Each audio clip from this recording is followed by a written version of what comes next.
Assalamualaikum, apa kabar semuanya? Kembali lagi bersama kita di channel Lilin Putih.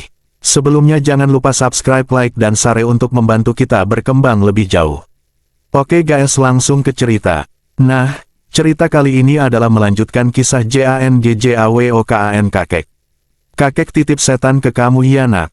Lanjut guys. Kedua mata Enok terpejam tapi dia ngaji, gua gak tahu ayat apa yang dibaca. Cuma setahu gua, jin setan kadang lebih pintar soal agama. Karena pada dasarnya mereka menggunakan cara-cara itu untuk mengusik manusia. Emak narik Enok keluar dari kamar. Enok pun pingsan. Gua disuruh bapak buat nyusul Abah Jamaya. Nah beliau ini bisa dibilang orang pintar, beliau sekarang udah almarhum. Abah Jamaya ini dulu yang ngasih nama ke gua karena gua sakit-sakitan mulu, jadi diganti namanya sama Abah Jamaya. Dia sakti parah. Untungnya malam itu lagi gak ada tamu di rumah Abah Jamaya. Jadi dia mau datang ke rumah gua buat ngobatin Enok. Pas nyampe rumah Enok masih pingsan. Badannya dingin banget, wajahnya pucat. Abah Jamaya bawa pisau. Itu bukan pisau sembarangan, tiap ada yang kesurupan di kampung gua, Abah Jamaya pasti bawa pisau itu buat penangkal jin. Dia letakkan pisaunya di samping Enok, terus Abah Jamaya kunyah menyan. Kemudian menyan itu dilepeh terus ditempelin ke jidat Enok. Seketika aja Enok melotot. Dia bilang, Aing RESEUP kasih Enok. Artinya, saya suka sama Enok. Abah Jamaya komat kamit, gua gak tahu apa yang dia baca. Gak lama kemudian, Enok duduk sambil nangis kecil. Lalu Abah Jamaya mengusap pundak Enok. Seketika aja Enok sadar, dia ketakutan sambil meluk emak. Kata Abah Jamaya, ada setan, jin, di kampung gua mereka lebih suka nyebut setan yang merujuk pada jin yang nempel di tubuh Enok. Abah Jamaya juga bilang, nanti tiap malam Selasa dia bakal ke rumah gua buat ngadain ritual demi menyembuhkan Enok. Jujur guys, jadi malam Selasa ini anggap aja hari lahir adik gua. Hari aslinya gua rahasiakan dalam cerita ini. Karena hari lahir itu sangat sensitif. Kenapa gua bilang hari lahir itu sensitif? Karena hal-hal gaib bisa dengan mudah menyerang kita di hari lahir. Lu bisa kena santet, pelet, atau ilmu kesialan lainnya di hari lahir lu. Jadi hati-hati. Oke, lanjut. Semenjak Enok kesurupan, dia jadi sering ngelamun sendirian. Enok benar-benar sering kesurupan dan tingkahnya aneh. Pernah jam 2 dini hari, Enok ngetuk pintu kamar gua. Ada apa Nok? Tanya gua gak berani buka pintu. Tolong suruh Ningsi keluar dari kamar AA, Enok mau main sama dia, kata Enok. Guys, gua ngetik ini. Malah ada yang ngetuk-ngetuk dinding di kamar sebelah gua. Aduh lanjut jangan ya. Ngeri, kamar sebelah gua itu masih kosong sampai sekarang. Oke deh tanggung. Bismillah aja. Nah gua kaget kan. Siapa anjir si Ningsi? Ningsi siapa Nok? Tanya gua. Gua belum buka pintu. Temen Enok, suruh keluar asi Ningsihnya, cepetan, kata Enok sambil merengek. Emak, teriak gua. Gua takut banget. Anehnya emak gak bangun. Apalagi bapak, beliau berdua emak nyenyak kalau tidur. Gua baca ayat kursi pelan-pelan. Allahu la ilaha illahu wal hayyul qayyum, desis gua. Lata, khususinatu walanaum. Enok malah lanjutin ayatnya. Gua heran kenapa pas dibacain ayat kursi malah disambung sama Enok yang lagi kesurupan.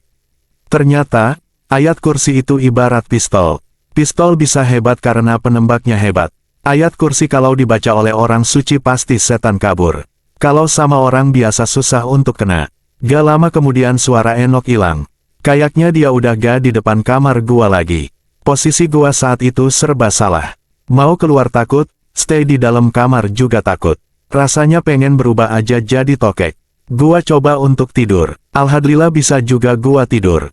Besoknya gua laporan ke emak sama bapak kalau Enok waktu malam kesurupan lagi. Sabar aja Ogi, nanti juga Enok sembuh, kata bapak. Sayangnya Enok belum sembuh, tapi Abah Jamaya udah meninggal duluan. Kami sekeluarga bingung harus konsultasi ke siapa. Belum selesai perkara Enok, sekarang kucing gua si Samsul. Dia juga mulai bertingkah aneh. Tiap hari dia suka main sendiri kayak ada orang yang mainin kucing. Nangkep-nangkep ke atas, lari ke sana sini. Gua mulai mikir, apa ini gara-gara janjawakan yang pernah gua baca. Tapi kok kakek tega banget ngelakuin ini ke gua, terutama ke keluarga gua. Bukan Samsul aja yang kena. Bapak gua juga kena. Waktu itu bapak kalau gak salah lagi benerin plafon. Tiba-tiba aja bapak turun dari tangga dan meringis kesakitan. Bapak langsung demam tinggi. Gua panik dan pergi ke rumah Pak Mantri, perawat yang buka praktik. Di kampung gua disebutnya Pak Mantri. Bapak disuntik dikasih obat. Tapi beberapa hari kemudian gak sembuh-sembuh. Bapak berhari-hari terbaring di atas tempat tidur. Tiap malam bapak ngigau aneh. Kata emak, dia nyebut nama Ningsih terus. Ulah di Ningsih mabur. Artinya, jangan di sini Ningsih, pergi. Gua heran siapa sih Ningsih itu. Bapak masih sakit waktu itu. Kini giliran emak gua yang kena. Tapi bukan kesurupan atau sakit. Emak ini jadi punya kebiasaan aneh yang gak pernah dia lakuin. Tiba-tiba aja emak suka ngerokok. Tapi rokok gentong. Rokok zaman dulu banget. Emak nyuruh gua buat nyari rokok itu. Cariin emak rokok gentong pokoknya sampai dapat, kata emak. Gua susah payah nyari rokok itu. Keliling warung, tetap gak ada. Nah, untungnya ada tukang warung yang nunjukin sebuah agen rokok besar yang masih jual rokok gentong. Emak bisa ngabisin 3 bungkus rokok gentong dalam sehari. Aneh banget, beliau juga mulai doyan ngunyah sirih. Ini gak beres, bener-bener gak beres. Masalah ini mulai nemuin titik terang. Pas ada temen yang ngenalin gua sama Bang Kiwong, nama samaran, kata temen gua, Bang Kiwong ini sangat sakti. Bang Kiwong bukan orang sembarangan. Semua orang yang diobatin sama dia pasti embuh. Bang Kiwong orang Pasar Kemis Tangerang. Dia itu nomaden, suka keliling dari daerah ke daerah lainnya buat ngobatin orang yang kena serangan gaib. Bersambung ya guys ya, lanjut besok jam 12 siang.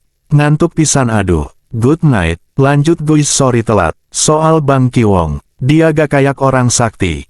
Penampilannya anak muda banget, suka pakai kaos metal, celana levis bolong di dengkul, rambutnya gondrong. Tapi dia dihormati sama kiai di wilayah gua karena Bang Kiwong bener-bener sakti. Bang Kiwong juga gak sembarangan bisa dipanggil buat ngobatin. Dia kayak milih-milih kadang dia gak mau datang. Entah apa alasannya, cuma alhamdulillah pas kasus adik gua, dia mau datang bahkan pas dikasih amplop juga nolak. Singkat cerita datanglah Bang Kiwong ke rumah gua. Pas masuk rumah Bang Kiwong malah senyum sinis, dia juga ngelirik sana-sini. Gila penuh banget nih rumah, kata Bang Kiwong. Gua kaget, penuh gimana bang? Sumpek banyak makhluk gaibnya, jawab Bang Kiwong. Gua udah ada firasat sih kalau di rumah gua itu pasti banyak makhluk gaibnya. Gak lama kemudian Enok yang lagi di kamar teriak-teriak.